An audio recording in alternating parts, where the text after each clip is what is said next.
Hello and welcome everyone. तो इस video में हम बात करने जा रहे हैं वीकली एमसीक्यू जो कि पिछले एक हफ्ते के 20 days that is from 24 to 30 जनवरी तक के जो न्यूज़ थे न्यूज़पेपर में थे उससे रिलेटेड एमसीक्यूज हम डिस्कस करेंगे इस वीडियो में। साथ ही साथ अभी इकोनॉमिक सर्वे भी आया है, बजट भी आया है, तो आपको बहुत ही सिलेक्टिव रीडिंग करनी है। सब कुछ रीड नहीं करना है, बहुत सिलेक्टिव होना है, बहुत ही सिलेक्टिवली रीड करना है आपको। ऐसा नहीं कि बस सारे वीडियोस सारे डेटाज मॉकअप किए जा रहे हैं, आपको उन पर ही फोकस करना है which is relevant for the examination. हर एक चीज जो आपको यूट्यूब पर या फिर न्यूज़पेपर में आ रहा है तो उससे भी सिलेक्टिव करना है। इकोनॉमिक सर्वे ज्यादा इंपॉर्टेंट हो जाता है बजट से, बजट कंपैरेटिवली लेस इंपॉर्टेंट है इकोनॉमिक सर्वे से, तो आपको उन पर सिलेक्टिव रीडिंग करते हुए फोकस करना है। कुछ दिन रुक जाइए, बहुत सारे जो क्रैक्स हैं जस्ट हैं जो कोचिंग इंस्टीट्यूट्स के हैं तो वो आ जाएंगे एंड आपको उसको उससे रीड करके एग्जामिनेशन के लिए चाहे वो पीटी हो या मेंस हो उसके लिए एनफ रहता है। तो डिस्कस करते हैं हम अपना weekly MCQs. Let's start with the first one. पहला है which are the following statements is are correct about Motilal Tejawat.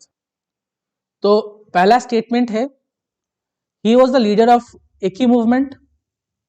Mahatma Gandhi supported his methods and ideologies of struggle against independence. He got his inspirations from कोई revolt. तो ये तीन statement है, इसमें आपको correct code select करना है, that is one only, three only, one and three only, two and three only. इसमें कौन सा ऑप्शन करेक्ट है ना। मोतीलाल तेजावत जो है वो न्यूज में थे रिसेंटली। क्यों न्यूज में थे? क्योंकि जो 26 जनवरी में हर स्टेट टैब्ल्यू भेजता है रिपब्लिक डे के लिए, उसमें क्या होता है गुजरात ने डिसाइड किया कि हम यहाँ पे जो टैब्ल्यू भेजेंगे वो 1922 का जो इंसिडेंट था उससे रिलेटेड हम भेजेंगे, which was worse than the Jallianwala Bagh massacre. जो जलियांवाला बाग हुआ था उससे भी भयानक था ये और बहुत ही शर्मनाक था, जिसमें बहुत सारे लोग मारे गए थे अंग्रेज के द्वारा और ब्रिटिश किल्ड देम। 1200 लोग थे, बहुत दोनों मारे गए। इसलिए गुजरात ने डिसाइड किया कि हम टैब्ल्यू भेजते हैं इस बार मोतीलाल तेजावत को। तो टैब्ल्यू जाते हैं रिपब्लिक डे के दिन। तो उसमें क्या होता है स्टेट, हर स्टेट अपना अपना रिप्रेजेंट करता है, कुछ ना कुछ इंसिडेंट हो गया या फिर अपने स्टेट को रिप्रेजेंट करना। इससे क्या होता है कि वहां पर एक कंपटीशन क्रिएट होता है, कोई एक स्टेट उसमें जीतता है। तो कौन सा स्टेटमेंट करेक्ट है about Motilal Tejawat? So the correct statement is one only, that is he was the leader of Eki movement. ये दोनों स्टेटमेंट रॉन्ग हो जाते हैं। देखते हैं डिटेल्स इसके बारे में। देखो इस तरह का टैब्ल्यू होता है, ये असम का है, दिस इज ऑफ कर्नाटका। हर स्टेट अपना अपना टैब्ल्यू भेजता है रिप्रेजेंट करते हुए कुछ unique features about that state and then competitions होते हैं एंड उसमें कोई एक जीतता है। तो मोतीलाल तेजावत की बात करें तो गुजरात ने 1922 इंसिडेंट को लेकर डिसाइड किया कि भेजना है हमें टैब्ल्यू उस इंसिडेंट को हाईलाइट करते हुए। तो मोतीलाल तेजावत जो थे he was the freedom fighter, basically आदिवासी से रिलेटेड जाते हैं, ट्राइबल मूवमेंट से। ये बॉर्न किए थे उदयपुर डिस्ट्रिक्ट जो राजस्थान में है, वहां इनका जन्म हुआ था। मोतीलाल तेजावत का जो इमीडिएट सोर्स ऑफ इंस्पिरेशन था वो बिजोलिया मूवमेंट था, जो कि एक अगेन ट्राइबल मूवमेंट था। ये जो जितने भी एक ही मूवमेंट हो गए, एक ही या फिर ये बिजोलिया, तो बेसिकली जो ब्रिटिश का जो टैक्सेशन सिस्टम था जहाँ पे हाई टैक्स थे उसके अगेंस्ट थे, और साथ साथ जो वहां पर फ्यूडल लैंडलॉर्ड्स थे जिनका जो जमींदार हुआ करते थे उनके अगेंस्ट वहां के पीजेंट्स ने ये मूवमेंट निकाला था। इंस्पिरेशन इनको बिजोलिया मूवमेंट से मिला एंड ये जो एक ही मूवमेंट था, जो ये करेक्ट स्टेटमेंट है इस आंसर का, ये इसके लीडर थे। तो ये बेसिकली एक ही मूवमेंट को रिप्रेजेंट करता है ये इंसिडेंट 1922 का। Gandhi did not approve on Tejawat method. Gandhi ji was against this Tejawat के मेथड से, मोतीलाल तेजावत जी थे उनके अगेंस्ट थे, उनको अप्रूव नहीं किए थे। गांधी जी का जो फोकस था दैट वाज ऑन अहिंसा, non violence. He focused on non violence.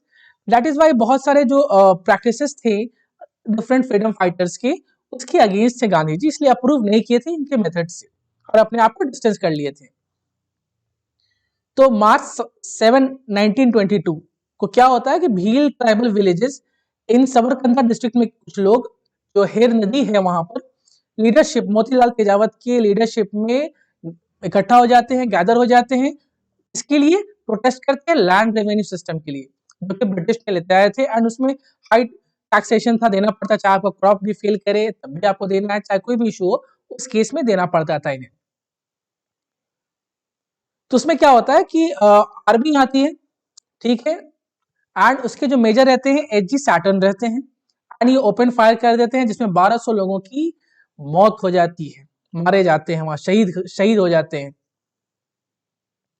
तो इसमें क्या हो रहा है कि ये जो इंसिडेंट है, कहा जा रहा था, जो गुजरात ने कहा, गुजरात गवर्नमेंट ने कहा कि ये बहुत ही जलियांवाला बाग से भी बहुत ज्यादा ऐसा इंसिडेंट है जिसे भुला दिया गया है। जलियांवाला बाग तो हर कोई पढ़ते हैं, बट एक ही मूवमेंट के बारे में शायद ही कोई पढ़ता है, इसलिए एक ही movement examination point of view से बहुत इंपॉर्टेंट हो जाता है। And Motilal Tejawat also. Next बात करें तो क्या कह रहा था न्यूज़पेपर में, like a battlefield, the entire area, जो सारे जो एरिया थे वहां पे सिर्फ और सिर्फ डेड बॉडीज थी, एंड 2 कुएं का नाम बताया गया इसमें, देखाड़िया एंड दुधिया, वहां पर जो कि डेड बॉडी से ओवरफ्लो कर रहा था, जो कि ट्राइबल जो शहीद हो गए थे लड़ते लड़ते, वहां पे मेजर एचजी सैटर्न ने ओपन फायर कर दिया था। तो मोतीलाल तेजावत के साथ क्या होता है, उनको 2 बार गोली लगती है, एंड उनके जो साथी रहते हैं वो उन्हें ले जाते हैं किसी ऊंट पे बैठा के नियर बाय द रिवर, किसी पहाड़ पे ले जाते हैं। ये एक्सप्लेनेशन था मोतीलाल तेजावत के बारे में, इंपॉर्टेंट हो जाता है एग्जामिनेशन पॉइंट ऑफ व्यू से। नेक्स्ट क्वेश्चन देखते हैं, consider the following statements with respect to North Atlantic Treaty Organization, that is NATO. NATO बहुत न्यूज में अभी है, तो इसके बारे में स्टेटमेंट देखिए। It is an economic alliance between the countries to boost the economic growth amongst its member countries. North Macedonia joined the alliance in 2020. Select the correct code given below. One only, two only, both one and two, neither one nor two.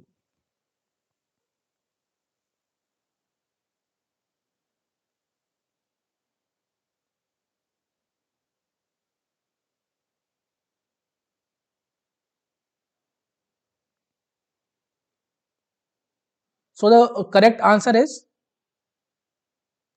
it's two only. पहला wrong है, second correct है। North Macedonia जो है इसे 2020 में join किया इस alliance को। तो अब नेटो न्यूज में है रिसेंटली। क्यों न्यूज में है? क्योंकि आपने देखा किस तरह से यूक्रेन एंड रशिया का जो टेंशन चल रहा है, तो इसलिए ये न्यूज में है नेटो। तो इम्पोर्टेंट हो जाता है एग्जामिनेशन पॉइंट ऑफ व्यू से। साथ ही साथ आप इसका यूक्रेन का जो लोकेशंस जो न्यूज में आ रहे हैं उसे भी एक बार देख जाइएगा, यूक्रेन मैप को देख जाइएगा, नियर बाय जो हमारा कंट्रीज हैं, कोई अगर इंपॉर्टेंट वाटर बॉडी है उसे देख ले जाइएगा, हिल्स, रेंजेस, ये सब इंपॉर्टेंट हो जाते हैं। एंड जो प्लेसेस आ रहे हैं उनका क्या इंपॉर्टेंट है वर्ल्ड लेवल पे, उसे भी एक बार देख जाना है मैप प्रैक्टिस के लिए। तो यूक्रेन रशिया का टेंशन चल रहा है। अब क्या इशू है, रशिया ने डिमांड किया था यूएस से कि उसे कुछ डिमांड है, उसमें डिमांड ये था कि आप नेटो का जो उनका जो नॉर्थ अटलांटिक ट्रीटी ऑर्गेनाइजेशन है, वहां जो मिलिट्री फोर्सेज हैं उसका आप जो ईस्ट वर्ड एक्सटेंशन नहीं करें, साथ ही साथ यूक्रेन से आप ये फोर्सेज हटा दें, क्योंकि यूक्रेन पार्ट था एक रशिया का, पहले यूएसएसआर था, बाद में डिसइंटीग्रेशन होता है यूएसएसआर का, एंड यूक्रेन एक अपना एक रिपब्लिक बन जाता है। तो उसमें क्या हो रहा है कि वो डिमांड किया था, तो डिमांड ये एक्सेप्ट नहीं किया गया रशिया का। जब डिमांड नहीं एक्सेप्ट किया गया तो रशिया ने अपने फोर्सेस लगा दिए बाउंड्री पे, जो बॉर्डर एरियाज है। And then on the other hand क्या किया है नेटो ने, यूरोप ने भेज दिया वहां पे नेटो फोर्सेस बढ़ा दिए हैं वहां पर। तो टेंशन बना हुआ है यूक्रेन रशिया का। इशू इसका दिख जाइएगा, रिसेंटली इंडिया ने भी कहा है कि एक डिप्लोमेटिक वे में चीजों को रिजॉल्व करना चाहिए, रादर देन हम वॉर पे नहीं जाना चाहिए। इस पे इंडिया ने भी अपना कमेंट करा है। तो इसे एक बार जो इश्यूज है इसे इंपॉर्टेंट हो जाता है आपके मेंस पर्सपेक्टिव से भी थोड़ा सा, एंड प्रीलिम्स के पर्सपेक्टिव से भी। देखते हैं नेटो के बारे में ना। नेटो क्या है? It is a political and military organization. ये पॉलिटिकल एंड मिलिट्री ऑर्गेनाइजेशन दोनों है। नेटो 1949 में बेसिकली बना था। तो इसमें क्या है कि कुछ after the second world war क्या हुआ था, कुछ लोग आए थे, हमारा यूरोप हो गया, यूएस हो गया, कनाडा हो गया, ये सब मिलके इसके पार्ट बने थे। क्यों बने थे? यूएसएसआर से इंक्रीजिंग थ्रेट की वजह से, कि हम एक मिलिट्री अलायंस बनाते हैं ताकि हम पर कोई भी एक स्टेट पे अटैक हो, ग्रुपिंग हो, अटैक हो, तो क्या होगा कि हम समझेंगे कि सब पे अटैक हुआ है एंड विल डिफेंड। तो डिफेंड के लिए बनाया गया था नेटो। इस पे कंट्रीज प्रेजेंट में 30 कंट्रीज है इसके मेंबर्स। तो नेटो इसलिए बनाया गया था, एंड ये एक ग्रुपिंग है, इसमें पॉलिटिकल एंड मिलिट्री, ये अलायंस दोनों है। ये वेबसाइट पे था नेटो के, security in our daily lives is key to our wellbeing.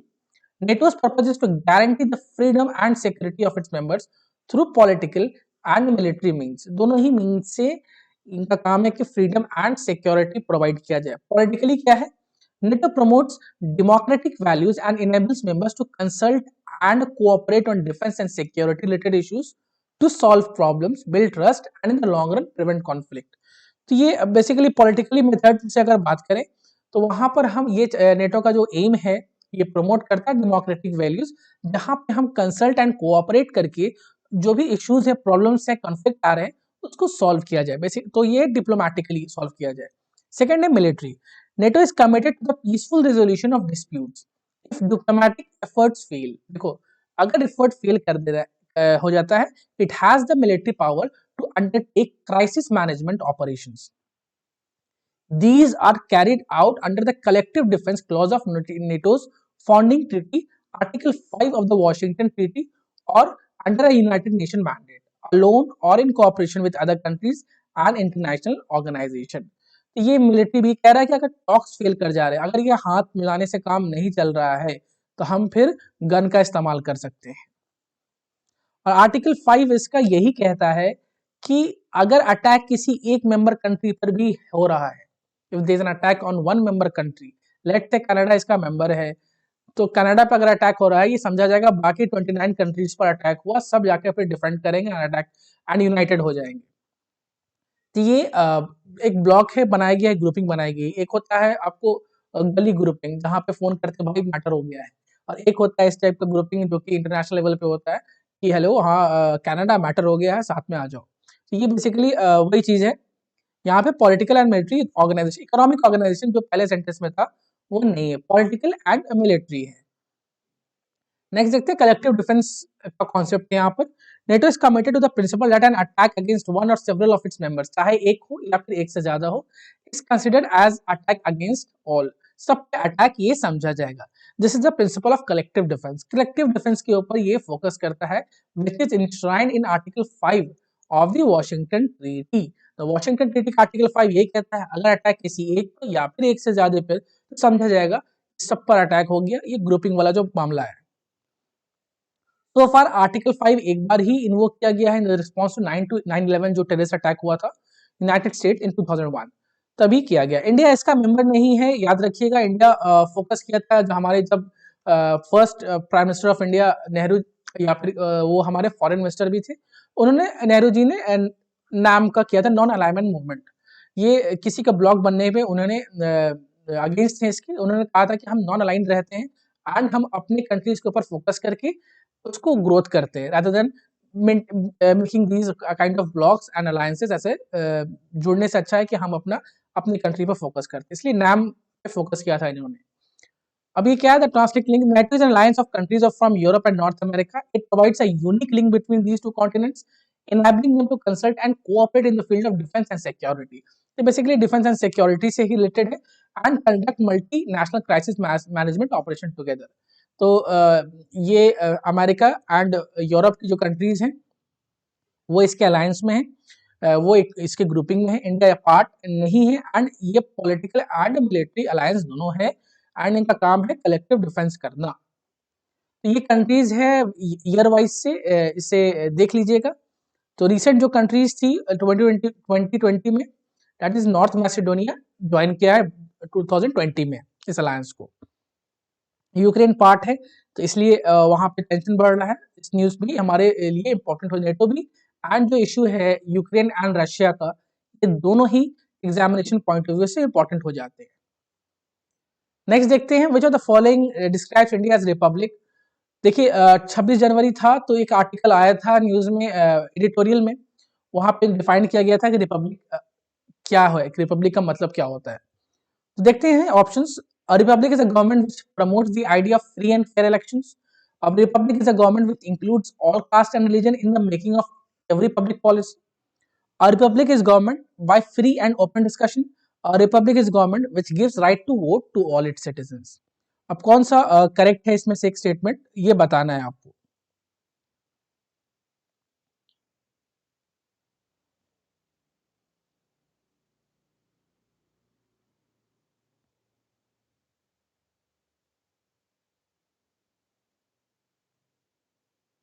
तो the correct statement is Republic is a government with free and open discussions. चलिए एक एक स्टेटमेंट को हम देख लेते हैं, क्या है हमारा स्टेटमेंट। तो सबसे पहले बी पे आते हैं।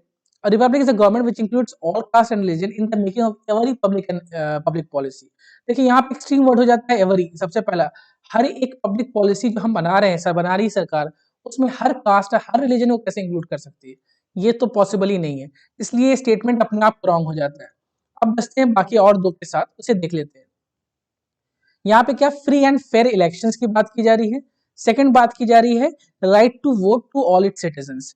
देखिए हम डेमोक्रेसी की बात कर रहे हैं, यहाँ पर एक वर्ड आ जाता है हमारा डेमोक्रेसी भी, कि इंडिया एक डेमोक्रेसी है। डेमोक्रेसी क्या होता है? लोकतंत्र। लोकतंत्र क्या हो गया? लोकतंत्र में यहाँ पे लोगों के पास पावर है कि अपनी जो रिप्रेजेंटेटिव है, that is the head of the state कह लें या फिर हेड ऑफ द गवर्नमेंट, दोनों ही कह लें, इलेक्शंस होते हैं, पावर है इलेक्ट करने का, वोट करने का। ये क्या है? डेमोक्रेसी। डेमोक्रेसी में पावर होता है कि आपको वोट करने का पावर है। सिमिलरली राइट टू वोट, ये जो पार्ट है ये डेमोक्रेसी शो करता है, एंड ये वाला पार्ट भी डेमोक्रेसी ही शो करता है। Free and fair elections is the concept of A democratic country. Similarly, right to vote is an option for the democratic country. But a republic is a government by free and open discussion. यहाँ पे क्या है कि as per the article में जो writer ने बात किया है कि रिपब्लिक जो होता है वहां पर आपकी जो पब्लिक पॉलिसी बन रही है तो लोग उसे डिस्कस कर सकें, क्रिटिसाइज कर सकें, क्रिटिसाइज करने के साथ साथ वो अपना सजेशन भी दे सकें। क्योंकि देखो पॉलिसी जो बनाई जा रही है वो किसके लिए बनाई जा रही है? पब्लिक के लिए। तो public should have the right to discuss and condemn and criticize the policy of the government and then suggest what is better for them। तो ये राइट होना चाहिए एज पर द आर्टिकल ने जो बताया था। देखो रिपब्लिक मतलब क्या होता है? रिपब्लिक हम क्या जानते हैं कि हमारा जो हेड ऑफ द स्टेट है, हेड ऑफ स्टेट है वो क्या है? इलेक्टेड है, ठीक है, मोनार्क नहीं है। ऑलराइट, ये रिपब्लिक का मतलब हम जानते हैं कि हेड ऑफ स्टेट है, इलेक्टेड है, मोनार्क नहीं है। तो क्या है हेड ऑफ स्टेट? इंडिया में क्या? President of India. And prime minister क्या है? Head of the government. तो इनका हम इनडायरेक्ट इलेक्ट करते हैं, डायरेक्ट इलेक्शन नहीं होता है, इनडायरेक्ट इलेक्शन होता है इनका। तो कहीं ना कहीं अगर ठीक है इनडायरेक्ट इलेक्शन भी हो रहा है तो ये कौन इलेक्ट कर रहा है? हम इलेक्ट कर रहे हैं अपने रिप्रेजेंटेटिव को। एंड ये मोनार्क नहीं है, इनका 5 साल बाद रिमूवल होता है एंड री इलेक्शन होता है, जो भी है। ये इश्यू यहाँ पर डिस्कस किया गया कि रिपब्लिक जो एक है कंट्री वो कैसी होनी चाहिए? फ्री एंड ओपन डिस्कशन के साथ होना चाहिए। देखते हैं आर्टिकल का जो पॉइंट है यहाँ पर उसे हम देखते हैं। A republic is associated with what we today call the public sphere। Public से associated है। An open space where people put forward claims about what is good for the community, what is in collective interest। मतलब collective interest में किसी community के लिए अच्छा क्या है वो put up करना। डिस्कस डिबेट करने के बाद से क्या होगा? They reach decision about which laws to have and what course of action to take. वो डिस्कस करते हैं किस तरह का लॉ होना चाहिए, क्या कोर्स ऑफ एक्शन होना चाहिए। इसलिए यहाँ राइटर ने बताया republic is government by free and open discussion. Obvious सी बात है कि जब हम फ्री एंड ओपन डिस्कशन का बात करें तो रिपब्लिक में कोई भी कंट्री एक रिपब्लिक है जब वो अपने रिप्रेजेंटेटिव को इलेक्ट कर रही है, वो स्टेट वहाँ के लोग। तो क्या हो रहा है जब इलेक्शन हो रहा है तो वहां पर साथ साथ क्रिटिसाइज भी होना चाहिए ना कि अगर गवर्नमेंट काम नहीं कर रही है according to the will of the people या लोगों के भले के लिए काम नहीं कर रही है तो there should be criticism of the government. यही कॉन्सेप्ट है, यहाँ रिपब्लिक के बारे में ये बताया जा रहा है। ऑन दी अदर हैंड हम ये जो आर्टिकल है ये डेमोक्रेसी को शो किया। डेमोक्रेसी कहने का मतलब क्या है? यहाँ पर मेक्स रिपब्लिक इंक्लूसिव। यहाँ पे रिपब्लिक को साथ में ले आता है democracy. No one is excluded from citizenship. ये आर्टिकल डिस्कस कर रहा है कि कोई भी सिटीजनशिप से एक्सक्लूड नहीं करता। अगर हम डेमोक्रेसी की बात करें, all have the right to vote. सबको राइट है वोटिंग का। At the same time voting for practical reason is restricted only to choosing representative. अगर हम बात करें वोटिंग सिर्फ और सिर्फ नाम है कि हम अपने रिप्रेजेंटेटिव को ही चूज करेंगे जो कि पब्लिक के नेम पे लॉज एंड पॉलिसीज बनाएंगे, तो कम से कम सिटीजन के पास ये राइट है कि उन्हें वो अकाउंटेबल बना सके, अकाउंटेबिलिटी ले सके और ट्रांसपेरेंसी मांग सके गवर्नमेंट से कि आपने ये लॉ किस बेसिस पे बनाया है। तो ये 26 जनवरी को ये एक आर्टिकल आया था एडिटोरियल में, उससे रिलेटेड ये न्यूज़ है। ये इस तरह के क्वेश्चंस आ रहे हैं पॉलिटी में, इसलिए जानना जरूरी होता है कि सिर्फ और सिर्फ हम एक पर्टिकुलर बुक को लेके ना रहें। एज लक्ष्मीकांत और डी बासु जो भी आप पढ़ते हैं, तो थोड़ा सा वाइड एंगल पे अगर हम एडिटोरियल से ले रहे हैं, it becomes important for the examination. और इसे एक बार आप देख जाइएगा कि रिपब्लिक का मतलब सिर्फ और सिर्फ हम वहां तक लिमिटेड ना रहें। जो हमारे बेसिक बुक्स बात करते हैं, दैट इज रिपब्लिक वो हो गया जो कि हमारे इलेक्टेड है head of the state and is not monarch. देखते हैं नेक्स्ट एमसीक्यू की तरफ जाते हैं। Consider the following statements with respect to spot-billed pelicans, that is grape pelican. They are only found in Southeast Asia. They are nearly threatened in the IUCN Red List. तो इनके लिए select the correct code given below. One only, two only, both one and two, neither one nor two.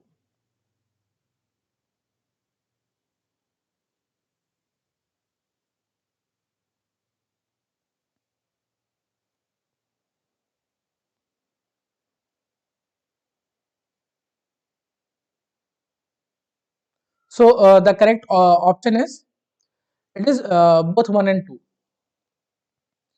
They are only found in Southeast Asia and they are listed in the near threatened species in the IUCN Red List में इनका near threatened में categorize किया गया। ये picture है आपका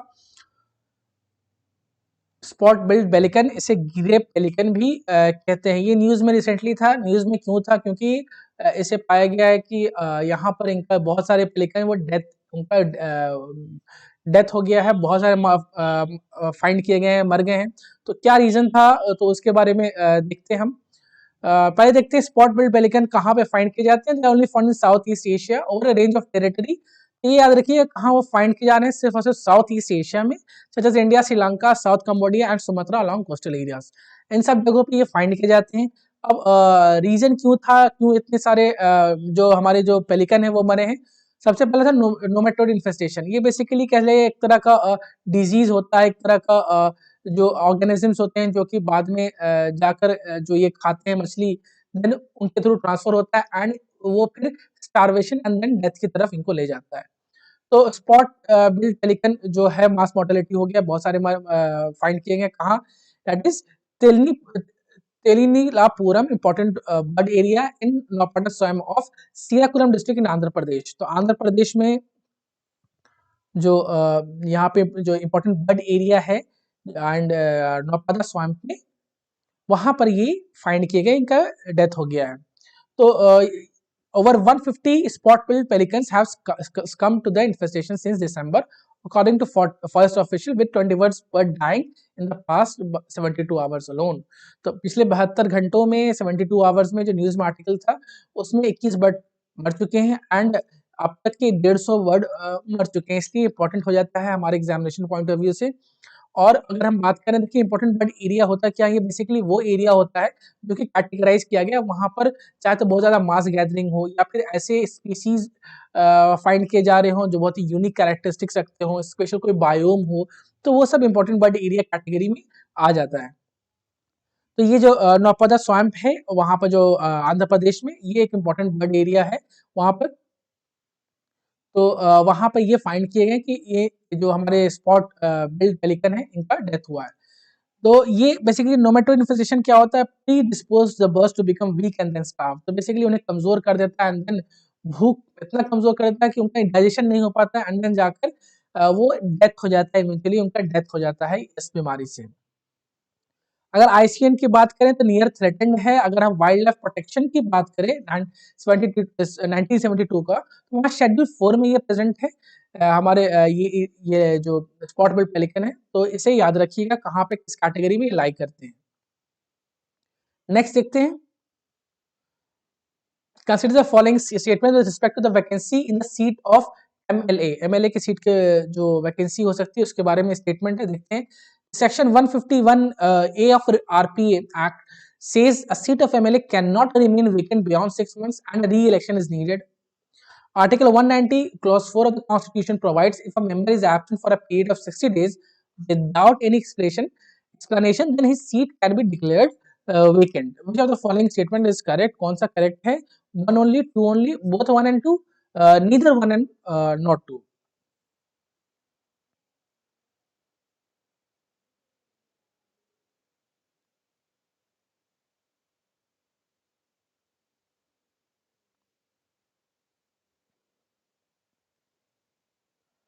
सो the correct statement is both one and two, दोनों ही करेक्ट है। देखिए रिसेंटली जो मैटर चल रहा है महाराष्ट्र का, ये न्यूज में था कि क्या हुआ था कि वहाँ के जो एक्टिंग स्पीकर थे असेंबली के, उन्होंने एमएलएस को, वहाँ के 10 या 12 एमएलए को वहाँ के 1 साल के लिए, 1 ईयर के लिए उन्होंने सस्पेंड कर दिया था। तो ये एक मुद्दा उठा, रिसेंटली सुप्रीम कोर्ट गया मैटर, उन्होंने पिटिशन फाइल किया था सुप्रीम कोर्ट में। तो सुप्रीम कोर्ट ने कहा कि ये अनकॉन्स्टिट्यूशनल है। आप ये आरपीए एक्ट के अकॉर्डिंग हम 6 महीने से ज्यादा सीट वेकेंट नहीं रख सकते हैं। अगर आप उन्हें सस्पेंड भी कर रहे हैं तो एक सेशन या एक सेटिंग के लिए सस्पेंड कीजिएगा, आप उन्हें उससे ज्यादा नहीं कर सकते, क्योंकि हर एक एमएलए अपने अपने कॉन्स्टिट्यूएंसी को रिप्रेजेंट करता है, और ऐसे अगर वो सस्पेंडेड रहेंगे तो वो कॉन्स्टिट्यूएंसी रिप्रेजेंट नहीं हो पाएगी। इन दैट वे जो हम डेमोक्रेटिक वैल्यूज कहते हैं वो हम फुलफिल नहीं कर पाएंगे, रिप्रेजेंटेशन होगा नहीं। तो देखते हैं मैटर को। यहाँ सुप्रीम कोर्ट ने कहा है कि because you have power to expel does not mean you will suspend a member for an indefinite period. सही बात है, अगर आपके पास पावर है सस्पेंड करने का तो इनडेफिनिट पीरियड के लिए आप किसी को सस्पेंड नहीं कर सकते हैं।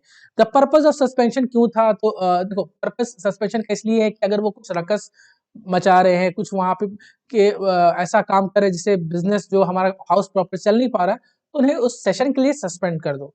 When the session of the House gets over, where is the question of continuous suspension? The bench asked the state.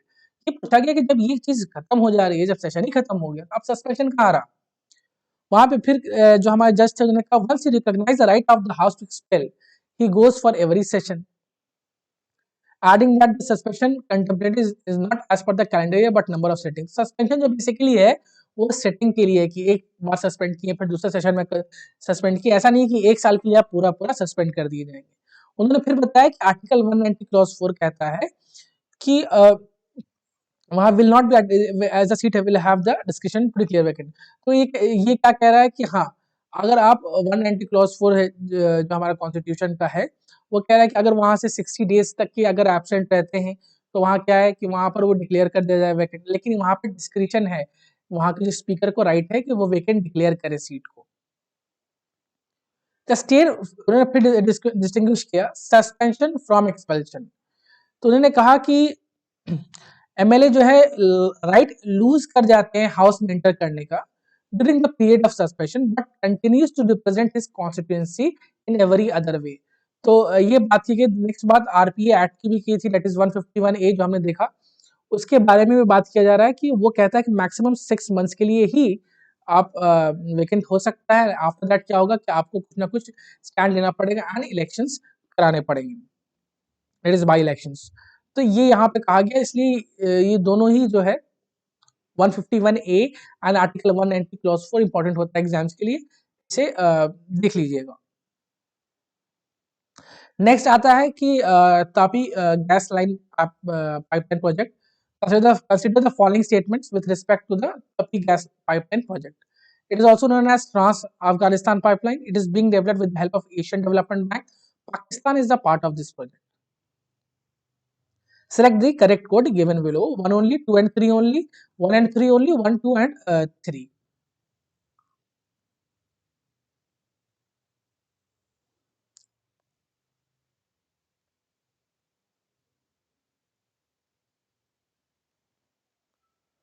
So the correct statement is all the 3. इसका explanation हम देख लेते हैं। रिसेंटली सेंट्रल एशिया का meet हुआ था, हमारे प्रधानमंत्री ने इसे होस्ट किया था, सेंट्रल एशिया का मीट। उसमें बहुत सारी चीजें डिस्कस की गई हैं, तो उसमें ये भी बात आई थी, चाबार पोर्ट भी आया, तपी गैस पाइपलाइन भी आया, अफगानिस्तान का भी इशू आया जो तालिबान ने टेक ओवर कर रखा है, सब कुछ बात किया गया। साथ ही साथ वहां पर इस तरह से हम अपना ट्रेड बढ़ा सकते हैं और किस तरह से हम अपने जो रिलेशन है बायलैटरल रिलेशन उसे हम इम्प्रूव कर सकते हैं, ये सब कुछ बात किया गया था। देख लेते हैं तापी गैस पाइपलाइन के बारे में। दैट इज तुर्कमेनिस्तान कोको कंट्री पार्ट है, अफगानिस्तान, पाकिस्तान, इंडिया, इसलिए इसका नाम रखा गया है तापी। इसे ट्रांस अफगानिस्तान पाइपलाइन भी कहते हैं।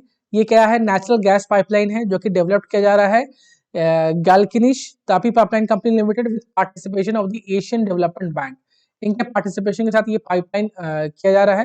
द पाइपलाइन क्या करेगा? ट्रांसपोर्ट करेगा natural gas from the Galkynysh gas field in Turkmenistan. Turkmenistan में जो गैस फील्ड है उसका पोटेंशियली उसको रिकॉग्नाइज करना। ये कहाँ जाएगा? Afghanistan to Pakistan and then to India. ये पूरा लंबा गैस पाइपलाइन आएगा। ये 1814 किलोमीटर का trans country national gas pipeline है। दैट विल ये चारों कंट्री के पास जाएगी। यहाँ इसके पास गैस रिजर्व है। ये Afghanistan, Pakistan and then to India आएगा। एंड कहीं ना कहीं स्ट्रैटेजिकली भी इंपॉर्टेंट हो जाता है ये हमारे लिए एंड इकोनॉमिकली भी। तो दोनों पार्ट से ये हमारे लिए इम्पोर्टेंट है। तभी गैस पाइपलाइन न्यूज में आया था कि आप रिसेंटली इसका जो है फंक्शन रुक गया था क्योंकि इंडिया पाकिस्तान का रिलेशन जो है वो ठीक है नहीं। इस वजह से इस पाइपलाइन में थोड़ा स्टॉपेज पड़ गया। तो वहाँ के प्रेसिडेंट ने भी कहा कि इस पे भी सोचा जाए, विचार किया जाए and then start we should work on this तभी गैस पाइपलाइन के बारे में। नेक्स्ट देख लेते हैं इंडिया एंड सेंट्रल एशिया का जो समिट हुआ है उसमें कौन कौन से कंट्री पार्ट लिए हैं। That is Central Asian countries Kazakhstan, that is Kazakhstan and then we have Uzbekistan, we have Kyrgyzstan, Tajikistan and Turkmenistan. ये सेंट्रल एशियन कंट्रीज हैं, इनका नाम याद रखिएगा। ये पार्टिसिपेट करे थे समिट में। एंड देन वो जो क्या हमारे प्रधानमंत्री ने कहा, इसे दिल्ली डिक्लेरेशन के नाम से कहा जा रहा है। तो पीएम हमारे प्रधानमंत्री ने प्रपोज किया है कि हमारे पास हाई लेवल एक्सचेंजेस होना चाहिए दोनों साइड से, बाई एनुअल समिट होना चाहिए, एनुअल मीटिंग होना चाहिए foreign trade and culture ministries की एंड सेक्रेटरीज ऑफ सिक्योरिटी। जो सेक्रेटरी है सिक्योरिटी को लेकर उनका भी मीटिंग होनी चाहिए। क्यों? To strengthen the cooperation in the areas of political and development, partnership, trade and connectivity, culture and tourism and security. यानी पूरा एक ओवरऑल जो हमारा पार्टिसिपेशन होगा एंड इंप्रूवमेंट होगा दोनों साइड से। इसलिए प्रॉपर ग्रोथ, प्रॉपर हमारा जो दोनों कंट्री का जो सब countries, central Asian countries, India, ये सब में प्रॉपर एक कनेक्शन बन सके। ये सब कुछ एक्सचेंज होगा। एक्सचेंज अगर हम एक्सचेंज कर रहे हैं हमारे लिए इकोनॉमिकली भी इंपॉर्टेंट बहुत ज्यादा होगा एंड देन जाकर बेटर रिलेशंस बन पाएंगे। तो क्या प्रपोज किया गया? दैट इज एक सेंट्रल एशिया सेंटर बनाया जाएगा नई दिल्ली में। प्रधानमंत्री ने ऑल्सो ये भी बताया कि 2 ज्वाइंट वर्किंग ग्रुप बनाए जाएंगे जो कि Afghanistan and Chabahar port project को लेकर बनाए जाएंगे। साथ साथ इन्होंने डिस्कस किया है कि हम किस तरह से ट्रेड को इंक्रीज कर सकते हैं। ठीक है ना, अभी है अबाउट $2 बिलियन है, किस तरह से इंक्रीज करेंगे एंड ऑप्शंस बताया गया कि ट्रेड कनेक्टिविटी कैसे इंप्रूव हो सकती है जो कि चाबहार पोर्ट को लेकर, जो कि India and international north south transport corridor manage करता है एंड देन बंदर अब्बास जो पोर्ट है जो कि रशिया एंड ईरान प्रमोट करता है मिलके। एंड साथ साथ हम किस तरह चाबहार एंड तुर्कमेनिस्तान का तुर्कमेनबाशी पोर्ट को ले सकते हैं। तो बेसिकली इस तरह से हम कनेक्टिविटी इंप्रूव कर सकते हैं। ये बात डिस्कस किया गया चाबहार पोर्ट के बारे में एंड तुर्कमेनिस्तान का जो भी पोर्ट है तुर्कमेनबाशी, इस चीज को इंक्लूड करते हुए बात किया किस तरह से हम अपना ट्रेड कनेक्टिविटी इंप्रूव कर सकते हैं। फिर इंपॉर्टेंस है तापी गैस पाइपलाइन की, तापी। तो यहाँ पे कहा गया कि इसे हमें काम करना चाहिए क्योंकि स्टॉप हो गया था, 2015 में इनॉग्रेट हुआ था। तो रिसेंटली जो इशू चल रहा है उस चीज को देख के स्टॉप हो गया अफगानिस्तान में भी and then India and Pakistan का रिलेशन है। बट जो तालिबान ने कहा है कि सितंबर 22 से वो स्टार्ट करेंगे इस पाइपलाइन पे वर्क करना। तो बेसिकली देखो यहाँ पे जो बात किया गया है कि international north south transport corridor ये है क्या, इसे एक बार देख लेते हैं कि ये जो international north south transport corridor ये इस वाले पार्ट को डिस्कस करता है। ध्यान देना ये वाला जो पार्ट है, ये रेड डॉट्स जा रहे हैं, ये रेड डॉट, इसमें क्या क्या कहा गया रिसेंटली अगर हमें इस एरिया में पहुंचना है तो हमारा जो ये वाटर बॉडी है शिप वाला वो इस थ्रू जाता है क्योंकि देखो यहाँ रास्ता है नहीं, ये यहाँ होते हुए बहुत लंबा जाता है इधर इस जगह पर। तो ये बहुत टाइम टेकिंग है। आज के टाइम में जब हम देख रहे हैं हमारा प्रमोशन होना चाहिए ट्रेड का, तो this takes lot of time. तो इसमें बात किया गया है दैट इज किस तरह से हम वाटर